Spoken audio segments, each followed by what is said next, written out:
हे आहे माता पार्वतीचे दुसरे रूप काली माता। हे रूप पार्वती मातेला धारण करावे लागले। ज्या दैत्य राक्षदेवावर चाल करून येता हमला करतात त्यावेळेस सर्व देव घाबरून जातात। ते शंकराकडे धाव घेतात, पण शंकर ध्यान करत बसलेले असतात। तर मग सर्व देव पार्वती मातेकडे जातात। माता पार्वती दैत्याचा नाश करण्यासाठी काली मातेचे रूप रौद्र रूप धारण करते।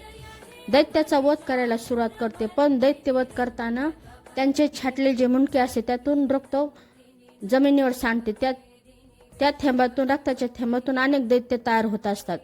मग यावर पार्वती माता काय करते, काली माता, तर ते रक्त प्राशन करायला सुरुवात करते। मुंडके छाटले की ते हातात मुंडके घेऊन ते रक्त प्राशन करते। असं करत ती सर्व दैत्यांचा वध करते, पण तिचं रौद्र रूप काही शांत होत नाही। त्या रागातच ती चालत असते, सर्व दैत्याचा नाश करूनही। सर्व देव घाबरून जातात, मग ते शंकराकडे जातात। आणि मग शंकर काय करतात, काली माता ज्या मार्गाने चालत असते त्या मार्गावर शंकर आडवे झोपतात। माता तिच्या रौद्र रूपातच चालत असते। अचानक तिचा पाय शंकराच्या छातीवर पडतो।